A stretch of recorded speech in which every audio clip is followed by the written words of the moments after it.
3.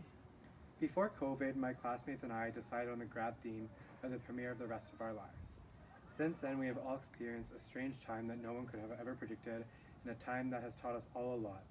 Even though we wouldn't spend our last 3 months of our senior year together, the past 13 years, or around 2,442 days, have connected us, even though sometimes we say it didn't.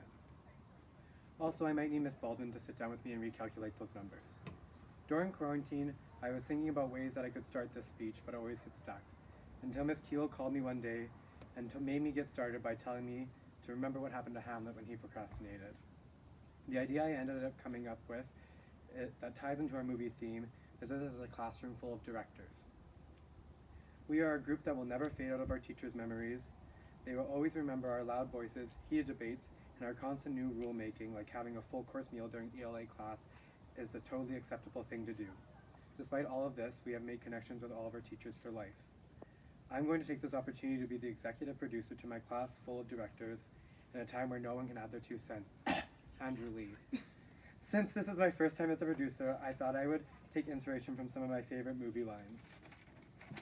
From the movie Black Hawk Down, it's what you do right now that makes the difference. I can picture Miss Wilner in her best Schlieffenplan military voice proclaiming this at the front of our history class. We are at the beginning of our adult lives in a very crazy and unsure time. We need to take everything we learn from our families, teachers, and mentors and use these lessons so we can become the best versions of ourselves. In the wise words of F. Scott Fitzgerald from the novel to adapted film The Great Gatsby, our lives are defined by opportunities, even the ones we miss. We can't be afraid of going into our new lives. Try everything thrown at you and pay attention, because we don't want to be old one day looking back at our lives and feeling regret for things we should have done.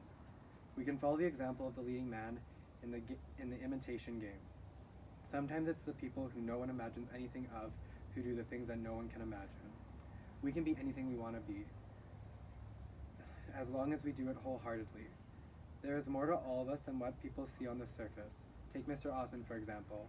No one could see how amazing of a teacher in person he is if you only saw his penmanship. If we get discouraged, we can think of our favorite 127-year-old phys ed teacher and coach, Mr. Recker, cheering us on like the coach in the movie Rudy. In life, you don't have to prove anything to anyone but yourself. We have to decide what we want and go for it and let no one stop us.